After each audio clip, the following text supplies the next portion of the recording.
अस्सलाम वालेकुम। मैं हूँ रोशनदीन दियामरी।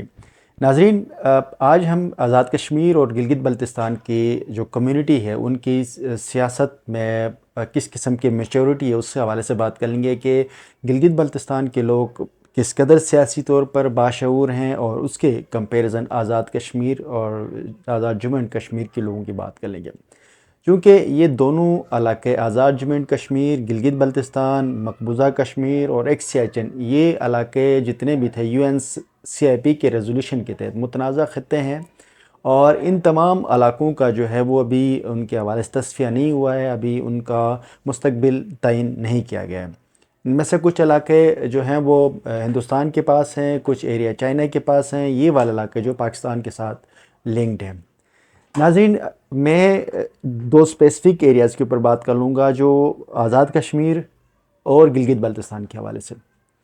मैंने गुज़श्ता कई अरसे से जो है मुख्तलिफ़ प्लेटफॉर्म पे हमने काम भी किया, स्टूडेंट लाइफ से रहे, और मेरा जो है आज़ाद कश्मीर में भी वक़्त गुज़ारने की कुछ तकरीबन 5 साल मैंने आज़ाद कश्मीर में भी रहा। वहीं पे यूनिवर्सिटी के हमने जब बैचलर्स की डिग्रियाँ की, तो उस वजह से मुझे आज़ाद कश्मीर के लोगों के साथ भी अच्छे ताल्लुकात रहे, उनके साथ बैठा, उनकी सियासी स्ट्रगल्स, पॉलिटिकल मैच्योरिटी का भी मुझे पता है। गिलगित बल्तिस्तान, चूँकि मैं गिलगित बल्तिस्तान का बासी हूँ, इसलिए मुझे वहाँ के लोगों के हवाले से भी ज़ाहिरी बात है, हम बैठते हैं और सहाफ़त कर रहे हैं, तो इसलिए उन चीज़ों का भी बड़ा अच्छे से मालूमात होती है। मैं ज़ाती तौर पर मेरा इस हवाले से गिलगित बल्तिस्तान, और अगर कश्मीर की मैं सियासत की बात कर लूँ तो मैं कश्मीरी अवाम जो हैं वो गिलगित बल्तिस्तान से कई गुना ज़्यादा बाशऊर हैं।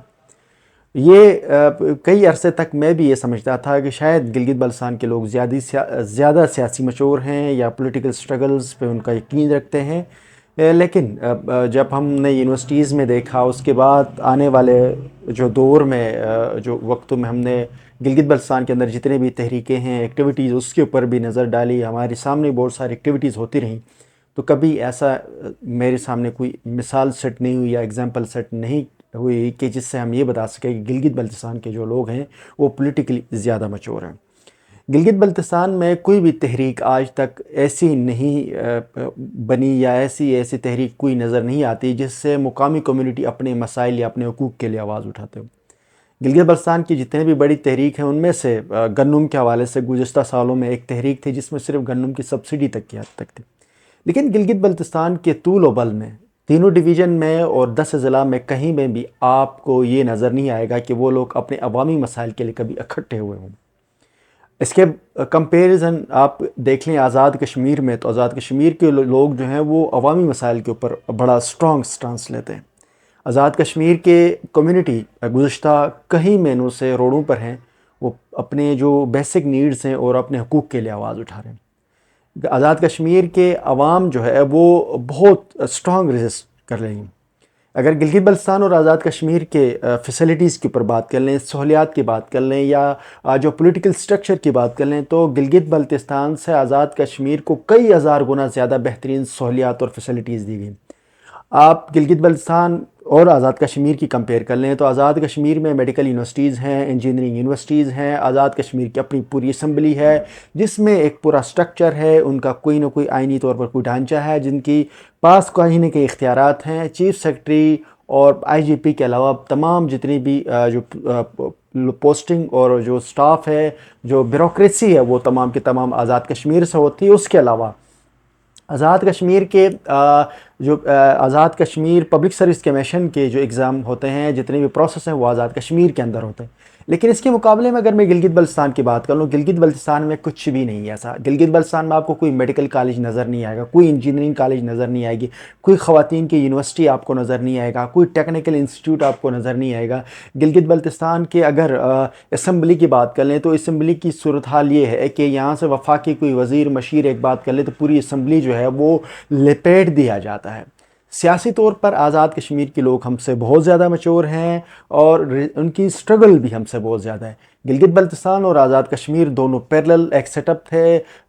जो तकसीम हिंद के बाद इन इलाकों को जिस हिसाब से तकसीम किया गया था, उस बुनियाद के ऊपर ये लोग पैरेलल थे, लेकिन गिलगित बल्तिस्तान के लोगों को एक ख़ास सोची समझी साजिश के तहत इनको बैकवर्ड रखा गया, उनको साइड लाइन पर रखा गया। گلگت بلتستان کے کچھ ایریا میں جو ہے بہت اچھی تعلیم دی گئی، اچھا انفراسٹرکچر دیا گیا، وہاں کی کمیونٹی کو جو ہے وہ اچھی فیسلٹیز دی گئی اور ان کے لیے اچھی سہولیات دی گئی، لیکن کچھ سیکشن کے ایریا کے لوگوں کو انہوں نے مذہبی منافرت اور کچھ ایریا کے لوگوں کو انہوں نے جو ہے وہ قبائلی ازم کے بنیاد کے اوپر ان کے اندر ایک ایکسٹریمزم رکھا گیا، جہاں پر تعلیم کے اوپر پابندی رہی اور سخت قسم کا ماحول بنایا گیا۔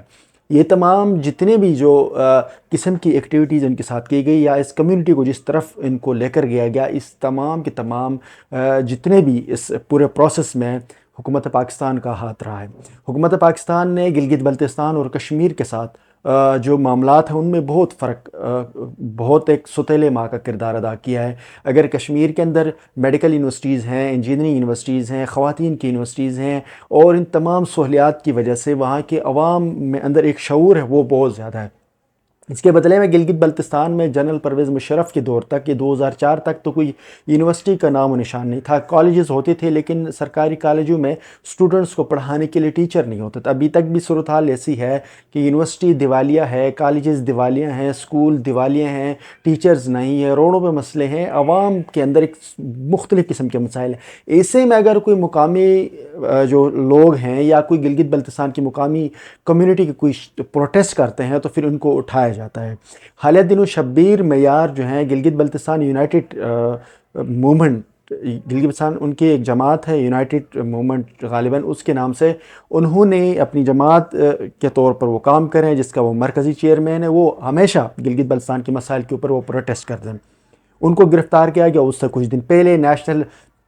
نیشنلسٹ گروپ کے جتنے بھی لوگ ہیں ان کو پچھلے عرصے میں کچھ اور کو اٹھایا گیا تھا۔ گلگت بلتستان میں بہت لمیٹڈ نیشنلسٹ ہیں، وہ بھی بلتستان ڈویژن میں آپ کو کہیں نظر آتے ہیں۔ اس کے علاوہ باقی غزر میں آپ کو ناجی صاحب ہیں، اور ہنزہ سے شاید ایک وہاں پر آپ کو جو بابا جان یا اس طرح سے کچھ لیڈرشپ نظر آتی ہے، لیکن باقی اگر دیامی ڈویژن میں دیکھ لیں تو آپ کو کوئی نیشنلسٹ موومنٹ نظر نہیں آتی یا ان کی کوئی لیڈرشپ وہاں پر، بالکل چند ایک لوگوں کے علاوہ شاید وہ بھی ابھی ممکن نظر نہیں آتے۔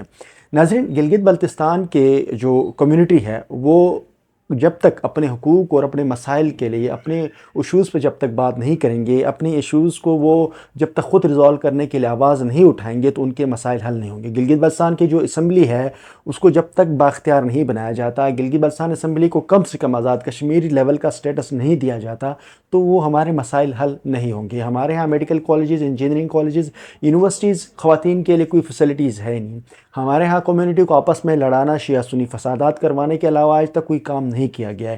اگر ہم اسی بنیاد کے اوپر مزید تقسیم ہوتے رہیں گے تو ہمارا مستقبل میں مزید مسائل ہوں گے۔ ہمیں یہ سمجھنا ہوگا گلگت بلتستان کے مسائل کا حل صرف اور صرف ایک ہے کہ ہم آپس میں ایک ہو جائیں، یونٹی، اور ہمارے آپس میں جتنی بھی اختلافات ہیں اس کو مٹا کر ہم جب تک اپنی بنیادی حقوق اور اپنی بنیادی ضروریات زندگی کے لیے اکٹھے نہیں ہوتے تو ہمارے مسائل حل ہوں گے۔ نیکسٹ ولاگ تک کے لیے مجھے اجازت دیجیے۔ اللہ حافظ۔